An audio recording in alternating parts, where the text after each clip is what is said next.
I've always believed that children see the world differently than adults, not just because of their height or perspective, but because they haven't yet learned to ignore their instincts. They haven't been taught to rationalize away the inconsistencies that prickle at the edges of awareness. My grandson Jamie reminded me of this truth on the day of my daughter's second wedding, and possibly saved her life because of it.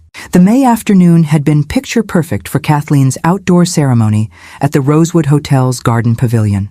After 3 years of grief following Richard's unexpected heart attack, my daughter deserved this happiness. Andrew Parker, her new husband, had appeared in her life like something from a romance novel. Handsome, attentive, successful, and seemingly devoted to both Kathleen and Jamie.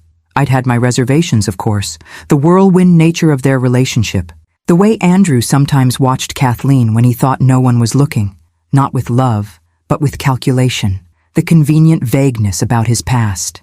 But I'd kept my concerns to myself. At 65, I'd learned that unsolicited maternal advice rarely yielded positive results, especially regarding matters of the heart. The reception was in full swing, the ballroom elegant with white roses and crystal, when Jamie abandoned the children's table where he had been contentedly drawing. He rushed to my side, his small face drained of color, his hand cold as it gripped mine. "Grandma Lucy, I want to go home now," he whispered urgently.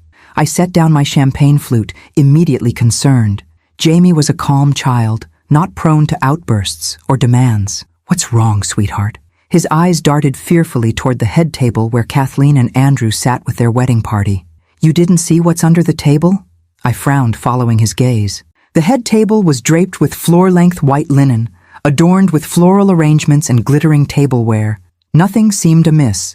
"Under the table?" I asked, trying to keep my tone light despite his obvious distress.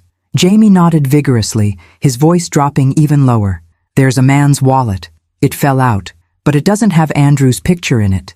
It has a different name and a different lady's picture." A chill ran through me despite the warm ballroom. "Are you sure, Jamie?"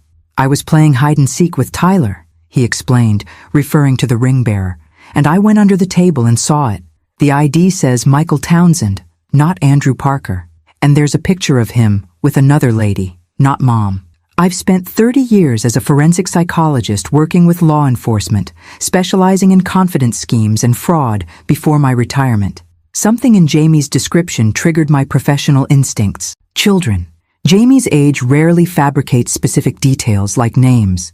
They might imagine monsters or fears, but not identity documents with consistent alternate personas. "Show me," I said, rising from my seat. "Discreetly, Jamie,"